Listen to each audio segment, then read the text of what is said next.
هذا من رأفته بهذه الأمة صلى الله عليه وسلم، ومن رأفته ورحمة الله عز وجل بهذه الأمة ببعثة النبي صلى الله عليه وسلم أن الله عز وجل أهلك جميع الأمم التي لم تستجب لنبيها.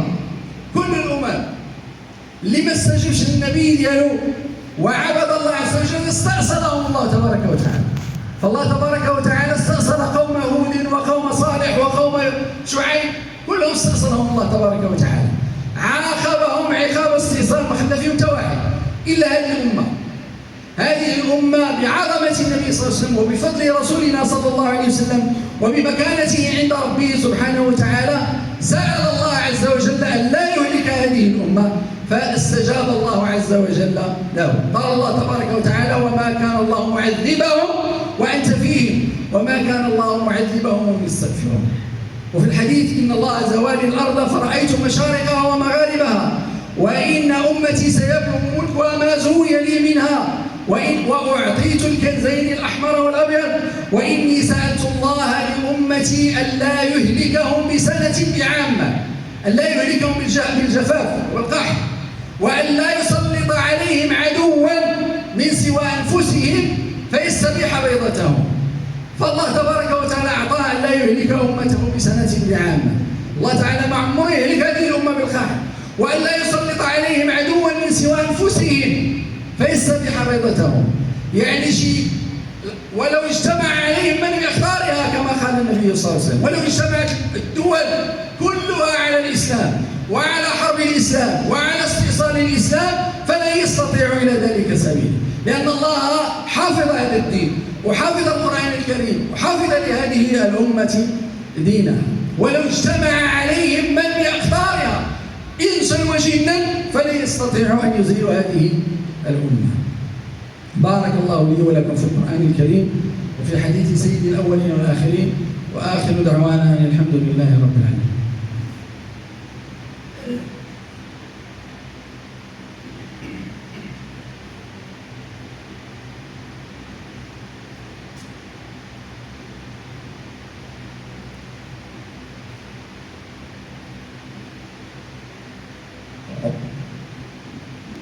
الحمد لله رب العالمين، وصلى الله وسلم وبارك على نبيه الكريم وعلى آله وصحبه ومن اهتدى بهديه إلى يوم الدين. أما بعد، من رحمة الله عز وجل بالناس جميعا بأمة الدعوة جميعا أن بعث الله عز وجل أن ولد هذا الرسول صلى الله عليه وسلم وبعثه الله عز وجل، وببعثته أنزل الله سبحانه وتعالى هذا الكتاب العظيم الذي جعل فيه هدى لجميع الناس، فمن اتبعه فقد اهتدى ومن زاغ عنه فقد ضل واعتدى. من رحمة الله تعالى أن بعث النبي صلى الله عليه وسلم وولد هذا الرسول صلى الله عليه وسلم وجاء بهذا النور الذي أنزله الله عز وجل ليخرج به الناس من الظلمات إلى النور. ومن رحمة الله عز وجل أن جاء هذا النبي بعقيدة صافية نقية، اللي هي عقيدة التوحيد وعبادة الله وحده لا شريك له. الناس قديما وفي الجاهلية وفي الأمم السابقة كانوا يعبدون الشمس ويعبدون الجن ويعبدون القمر ويعبدون الأصنام. كان واحد فيهم في الجاهلية إلى ما لقى ما يعبد تيصوب واحد الإله من التمر حتى إذا جاع أكله. يعني باش نحسوا بنعمة الله تبارك وتعالى أن جعل لنا عقولا وأن هدانا الله عز وجل لعبادته وحده لا شريك له. كان الواحد منهم إذا لم يجد ما يعبد يحلب عنزا على الرمال حتى إذا تماسكت هذه الرمال يعبدها. وكان الواحد فيهم يضع إلهه في جيبه ومسافر دير الإله ديالو الذي سيستجيب له والذي سيدعوه يضعه في جيبه.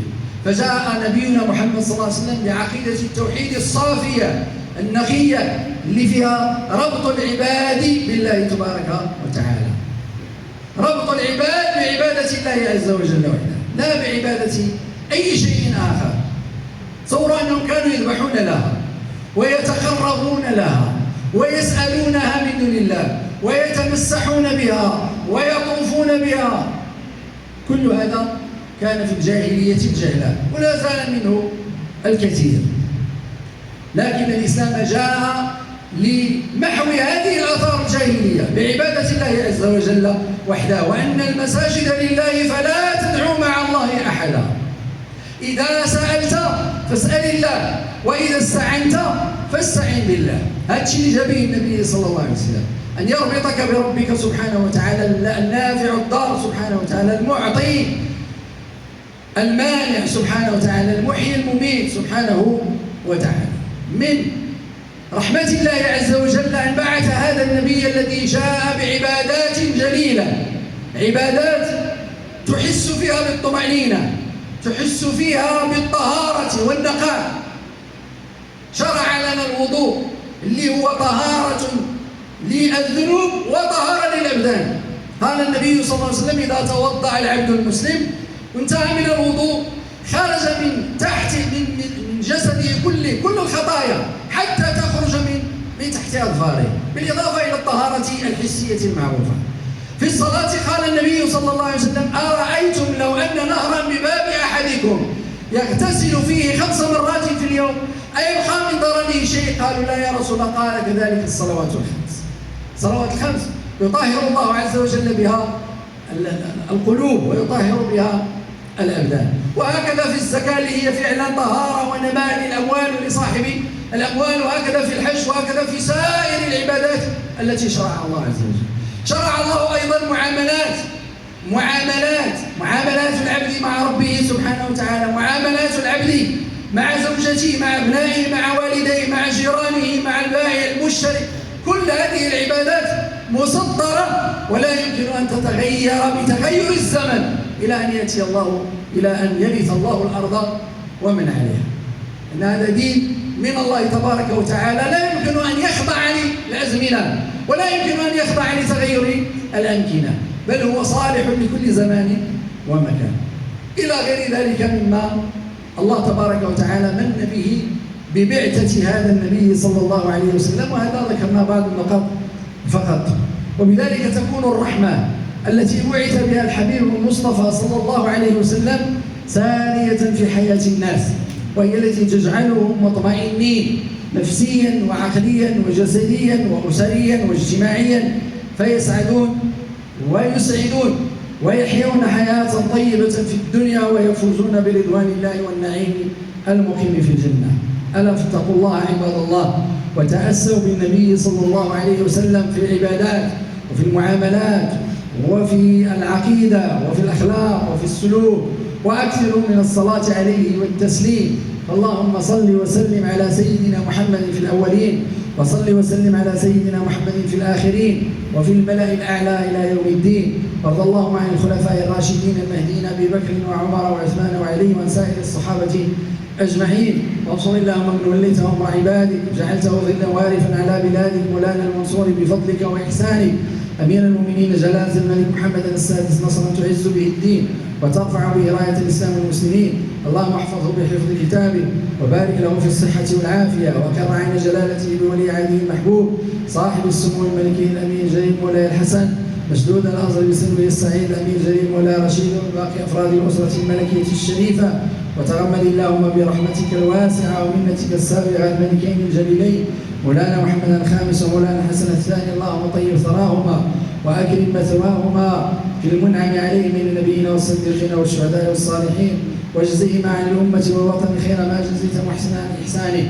اللهم انفعنا بكتابك يوم تبعث عبادك، وعرفنا بنبيك تمام المعرفة حتى نكون على أثره في العبادة والأخلاق والمعاملة والسلوك، وخلقنا بإخلاقه في السر والعلانية. اللهم ارزقنا اتباعه وشفاعته، وأوردنا على حوضه واحشرنا في زمرته يا أرحم الراحمين يا رب العالمين. اللهم اغفر لنا ولوالدينا والمؤمنين والمؤمنات والمسلمين والمسلمات أحياء منهم والأموات. ربنا آتنا في الدنيا حسنة وفي الآخرة حسنة وقنا عذاب النار. رب العزة عما يصفون، وسلام على المرسلين والحمد لله رب العالمين.